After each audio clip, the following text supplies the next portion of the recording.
Entrez, entrez, bienvenue. Cette petite ville-là, non loin de Casablanca, qui sert à la fois de bureau, de studio et d'atelier, abrite des toiles de tout poil. Ici, on aime l'abondance, on aime la multiplication.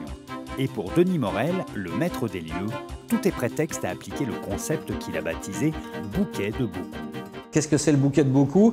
C'est des tableaux décoratifs qui représentent en accumulation des végétaux, des animaux et des objets. Le concept est simple, c'est-à-dire qu'on peut prendre n'importe quel objet, on peut prendre une chaussure, on peut prendre une balle de ping-pong, on peut prendre une raquette de tennis. L'intérêt, c'est de l'accumuler. On ne doit ne rien voir, on voit que les éléments, on n'a pas de fond. Les œuvres de Denis Morel sont vendues partout à travers le monde. Pourtant, la plupart des toiles qui portent sa signature n'ont pas été peintes par lui. On le sait, le Maroc fait partie des pays où pirater et copier sont un sport national. N'importe quel artiste s'indignerait et cultiverait un légitime sentiment belliqueux envers ceux qui copient ses œuvres. Mais il n'en est rien, ni rancœur, ni amertume. Alors quel est son secret? Naïveté excessive, philanthropie aveugle ou cynisme réfléchi?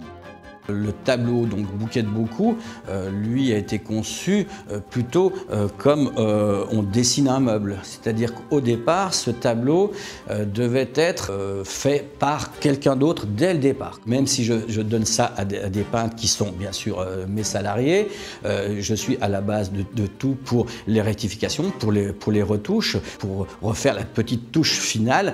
Et après, donc en dernier, c'est vrai qu'on les signe, on les numérote, et ça devient le tableau définitif. En effet, ces copistes travaillent avec son consentement et ils sont même employés par lui. Ainsi, Denis paye des artistes peintres pour exécuter ses œuvres. Mais il ne s'agit pas de copies faites à la va-vite. Et bien loin de la bricole, avant que ne naisse l'œuvre finale, un processus méticuleux est appliqué pour optimiser rendement et qualité.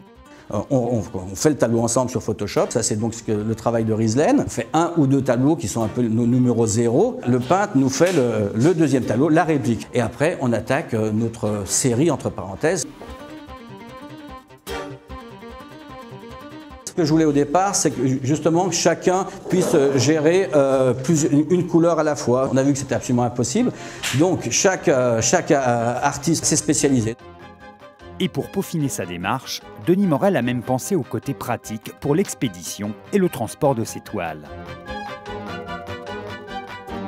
La partie créative qu'endosse Denis Morel n'est que le point de départ d'un long processus bien articulé et bien organisé, qui relève davantage de la production industrielle que de la démarche artistique.